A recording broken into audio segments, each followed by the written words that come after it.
Este contenido es para fines informativos y de entretenimiento. Las opiniones expresadas aquí son propias y reflejan una perspectiva liberal libertaria. No constituyen asesoramiento financiero, legal ni político. Se recomienda a los espectadores investigar y formar sus propias conclusiones. Gracias por ser parte de esta comunidad. Hola, ¿ahí estamos? Bueno, muy buenos días a todos.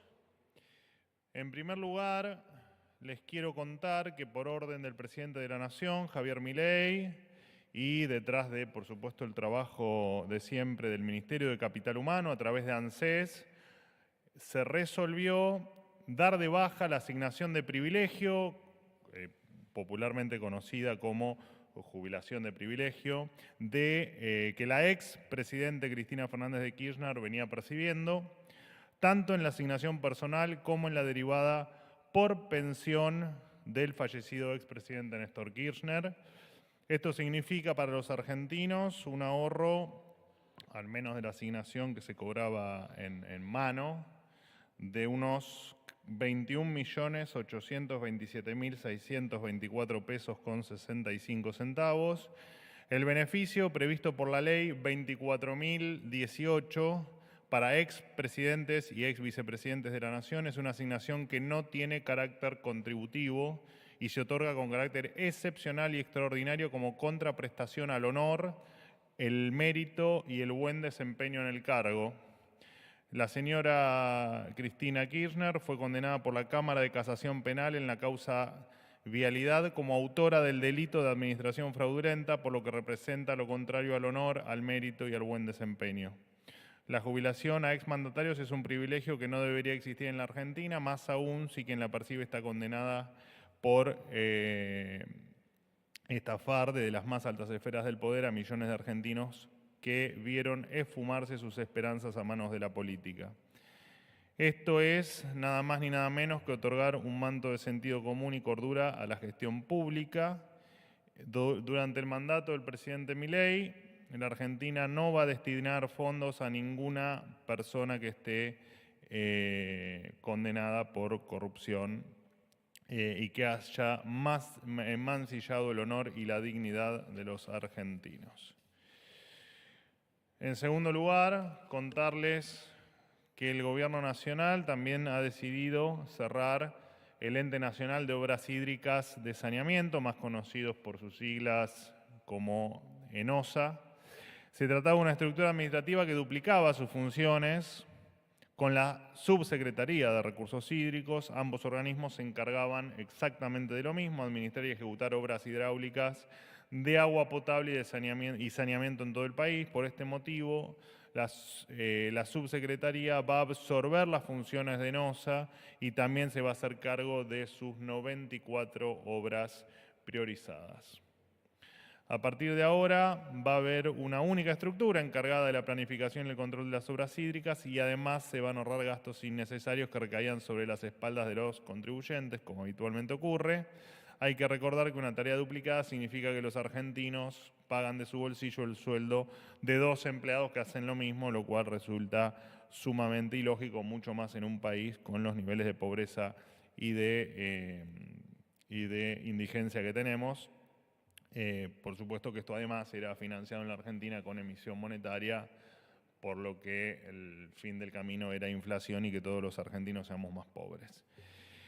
En otro orden de cosas, contarles también que la Secretaría de Innovación, Ciencia y Tecnología realizó una auditoría sobre el área y encontró algunos datos, por cierto, escandalosos.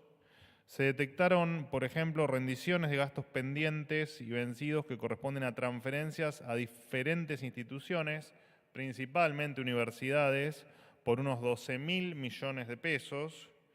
Además, se encontró que se ha financiado cooperativas ligadas a viejos piqueteros y viejos funcionarios piqueteros en 2023 por 1.200 millones de pesos para proyectos que nada tenían que ver con esta secretaría, con la Secretaría, repito, de Innovación, Ciencia y Tecnología. Entre los proyectos más notables que se financiaban, por ejemplo, la plataforma digital para la recreación y comunicación de las infancias de la economía popular, perteneciente a la Asociación Civil Amanecer de los Cartoneros, junto a la Universidad de Buenos Aires. Esto demandó una erogación de 6.410.000 pesos. Otro programa era el fortalecimiento de registro y comunicación de la Federación de Cooperativas de Trabajo Evita, perteneciente a la Federación de Cooperativas de Trabajo Evita, junto a la Universidad de San Martín. En esto se gastaron 7.750.121 pesos. Otro programa que se llamaba Taller de Madera de la Asociación Civil Néstor Vive con la Universidad Nacional de Arturo Jaureche. Esto demandó más de 10 millones de pesos. También se financiaron investigaciones de dudoso impacto social como, por ejemplo, poéticas comunistas y archivo soviético en la literatura latinoamericana de los siglos XX y XXI, procesos de apropiación, lectura y traducción cultural. Otra de las investigaciones fue el potencial político y afectivo de ser juntos en contexto de lucha, los procesos de pertenencia y articulación entre comunidades y organizaciones mapuche y mapuche tehuelche. Y hacia otra de las investigaciones que todos los argentinos pagamos con nuestros impuestos y con nuestro esfuerzo, se llamaba Hacia la deconstrucción de palimpsestos en el sector oriental del Valle de Santa María en Tucumán. Cabe destacar que el 75% de los investigadores trabaja en universidades y organismos públicos, cuando debería existir una proporción mayor en el sector privado, que es el verdadero motor productivo del país, como tantas veces lo hemos dicho. Además, Argentina ocupa la 8ª posición dentro de América Latina en el desempeño de la economía en la innovación, con Brasil, Chile, México, Colombia, Uruguay, Costa Rica y Perú ubicados por delante nuestro. Esto demuestra que evidentemente a la vista de todo el mundo esto no dio resultado, excepto por supuesto para el kirchnerismo que lo proporcionaba. La ciencia en tal caso debe estar al servicio de la gente y no de la política. Por último, contarles, dentro de las cuestiones exóticas que pasaban en la República Argentina, exóticas pero siempre sostenidas por el bolsillo del contribuyente, se hizo un nuevo cruce de datos con el Servicio Penitenciario Federal y la Agencia Nacional de Discapacidad, conocida como ANDIS. Detectó que 212 presos condenados y procesados estaban recibiendo una pensión no contributiva por invalidez laboral. Por supuesto que inmediatamente se procedió a la baja de estos 212 pensiones que cobraban delincuentes, que por supuesto nunca las deberían haber percibido, para que el dinero vuelva a los contribuyentes de donde nunca debió haberse ido. Solo para ilustrar un poco lo que ocurría, hay algunos ejemplos. Por ejemplo, hay un hombre de 41 años de Quilmes que al iniciar el trámite para cobrar la pensión por invalidez laboral, tenía que increíblemente estar cumpliendo una condena de prisión domiciliaria, pero lo más increíble de todo es que la pensión la obtuvo en un tiempo récord de 6 días, cuando además su propia condición de preso debería, por supuesto, haberlo excluido del beneficio, ¿no? Es una obviedad lo que estoy diciendo, evidentemente para quienes se la otorgaron no era una obviedad. Les recuerdo que en Andis se había descubierto una actividad fraudulenta a gran escala, donde se estima un desvío de fondos de alrededor de $1.000 millones solo en el año 2023. También casos resonantes, como el caso fraudulento en Chaco, donde se presentó la misma radiografía de hombro 150 veces, o sea, en 150 pacientes distintos, la misma radiografía de hombro para obtener la pensión. Bueno, por supuesto que vivir a costa del esfuerzo ajeno no está dentro de nuestro camino ni de nuestros planes de gobierno. Bien, hasta aquí todo, los escucho. Buen día, Gustavo Aguará, Sitio Andino Mendoza. Adorni, en minutos va a llegar el presidente, en pocos minutos, el presidente a Miami. La consulta tiene que ver con la balanza comercial entre ambos países. Se habla de señales y expectativas en cuanto a lo que pueda pasar con la visión que tiene el presidente electo de Estados Unidos y el presidente argentino que se va a encontrar con él. Le pregunto puntualmente porque, por ejemplo, la exportación de los cítricos dulces, los limones, el tema de la carne y, por ejemplo, el biodiesel, que está cerrado desde el 2016. ¿Cuál es la señal que daría el gobierno argentino, teniendo en cuenta que ayer el presidente Cristina Pérez le dice por una radio que iría por un acuerdo de libre comercio y profundizar eso? ¿Cuál sería la señal en este momento, llegando el presidente de Argentina, en cuanto a esas dos visiones? Bueno, en principio estaba aterrizando, al menos hasta que yo estaba ingresando aquí a la conferencia, así que supongo que debe haber aterrizado, si no lo va a estar haciendo en los próximos minutos.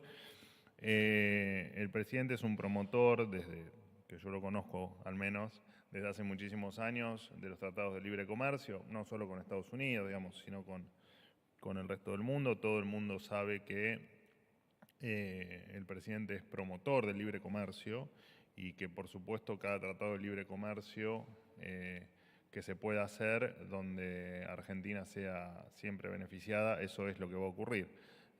No solo con Estados Unidos, por supuesto, sino con cualquier otro país. Así que, y en virtud de ello, es que Argentina entró en este proceso de transformación profundo desde el 10 de diciembre que encara reformas para hacer a la economía cada vez más competitiva y cada vez tener menos encima de su espalda el peso del Estado, como para efectivamente comerciar en igualdad de condiciones, por supuesto, vendiendo nuestros mejores productos y adquiriendo los productos claramente que no se puedan adquirir aquí. Así que es lo lógico de cualquier país, ¿no? Que venda en donde es mejor y más productivo y que adquiera aquello en lo que no puede serlo. O sea que es posible la señal de Argentina hacia Estados Unidos. Todo es posible. Es decirle, sí, claro. que es posible. Todo es posible. Hasta ahí llegaría la señal. Bueno, no, eso, a ver, estamos en un proceso largo y del paso a paso, pero efectivamente, si la pregunta es si es posible avanzar en un tratado de libre comercio, la respuesta claramente es que sí. Hola Manuel, ¿qué tal? Hola, buen día, Jaime Rosenberg de La Nación. Tenía una pregunta, te agrego una en relación al anuncio que hiciste con respecto a la quita de la pensión y la jubilación para la expresidenta. Si pensaron en eventuales, recursos judiciales de la expresidenta, tomando en cuenta que es un derecho adquirido y que otros presidentes que han sido condenados siguieron recibiendo su jubilación, como Carlos Menem, por ejemplo. Y en segundo lugar, consultarte por la cumbre de Bakú, la cumbre, digamos, del clima, donde, ayer se retiró la delegación argentina y, contarnos un poco por qué se retiraron y, si no temen represalias. China, India y Brasil, por ejemplo, son muy activos en la COP. Gracias. En principio lo que vos decís en cuanto a ahora ya las ex asignaciones de privilegio de la expresidente, por supuesto que la vía judicial claramente es una posibilidad, de hecho entendemos que puede ser una posibilidad cierta a esta altura, y efectivamente ella va a poder seguir cobrando una jubilación y una pensión, pero después de esta resolución, una jubilación de acuerdo a sus aportes, ¿no? Y no a un extra o a este adicional por privilegios. Así que sí, efectivamente es una posibilidad. Con respecto a la decisión de retirar la delegación, lo cierto es que esta medida lo que permite al flamante canciller, tiene poquitos días en el cargo, es obviamente reevaluar la situación, reflexionar sobre la posición y en tal caso es parte de las medidas que empieza a tomar el canciller en su nuevo rol, ya no de embajador, sino de canciller, y es una decisión que ha tomado él y que efectivamente consta de lo que vos estás describiendo, ¿no? Que es del regreso de la delegación en virtud de toda una reforma que va a hacer el canciller en el Ministerio de Relaciones Exteriores. No hay mucho más para contar, digamos. Buen día, Manuel. Eduardo Menegassi para Infobae. Dos consultas. La primera relacionada con el tema de aerolíneas. Se sabe que ya los gremios, en una negociación con la empresa, renegociaron sus salarios o están por aprobarse la paritaria. si esto cambia el panorama para el gobierno respecto del futuro de la empresa, ¿sí? Si siguen con la idea de la privatización y bueno, el tema también de intercargo que está dando vueltas por ahí. Y la otra está relacionada con lo que preguntaba recién Jaime de la cumbre climática. El ministro de Economía, francés, acaba de decir que todas estas posiciones argentinas sobre el cambio climático van a hacer fracasar el acuerdo entre la Unión Europea y el Mercosur. Bueno, ¿qué opinión tiene el gobierno? Bueno, a ver, con respecto a lo último, no opinamos sobre opiniones de terceros, simplemente entendemos que nada debería tener que ver con el acuerdo. Pero bueno, la verdad es que no, al no haber escuchado las precisiones que me transmitís, es difícil formar una opinión sobre algo que además, como te digo, no opinamos sobre opiniones. Con respecto a aerolíneas, no hubo una negociación. No hubo ninguna negociación. Hubo simplemente nosotros establecimos las pautas y en base a eso la respuesta fue positiva, pero no hubo ninguna negociación con aerolíneas. Falta aún que esto esté ratificado entiendo que por las asambleas de cada gremio, y en virtud de ello se seguirá adelante con lo que el presidente dijo, ya que recién su compañero me nombró la entrevista que dio ayer el presidente. Bueno, ayer el presidente volvió a reafirmar, como lo ha hecho en innumerables oportunidades, que Aerolíneas no va a seguir siendo parte del Estado argentino. Así que el camino es efectivamente ese. Hola Manuel, buen día. Hola, ¿Cómo te va? ¿cómo Martín andás? Fernández para Radio de la Ciudad. Bien. Perdón, que ayer te dije que hoy no había conferencia, que si había Viaratá. Te volví un poco loco, pero bueno. Sí, me maltrataron un poquito en la sala, pero al Ten en respecto. cuenta también que ustedes también me vuelven loco a mí, así que es un poco un ida y vuelta. ¿Cómo? Que ustedes también me vuelven loco a mí, entonces cada tanto... Y si no preguntamos nosotros, no sé quién te va a preguntar. Es cierto, es cierto. Bueno, nadie. ¿Qué ¿Cómo? problema habría, no?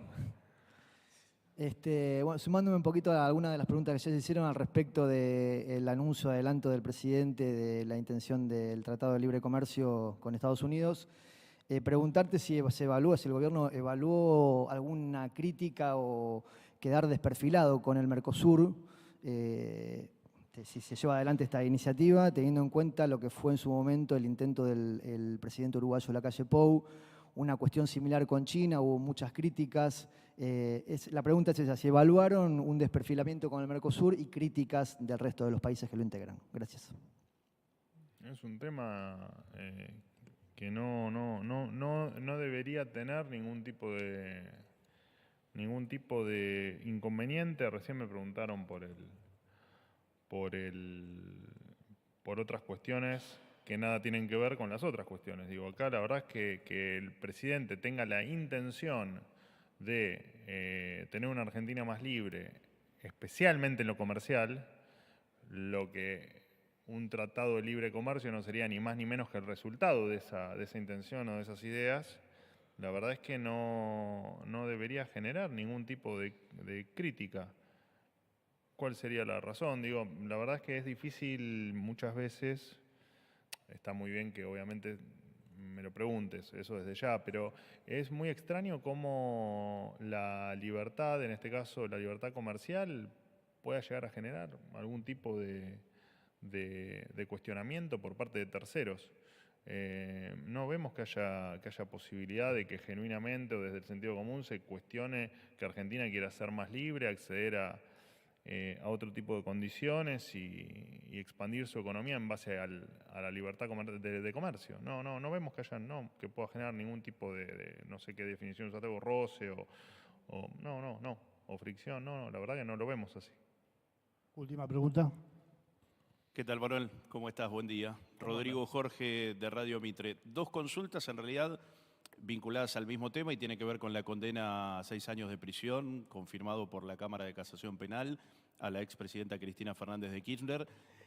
Sobrevuela en el Congreso de la Nación, por parte de varios bloques legislativos, el proyecto de ficha limpia, que es básicamente la iniciativa que impide candidaturas a personas, dirigentes políticos que estén condenados en cuestiones penales, básicamente.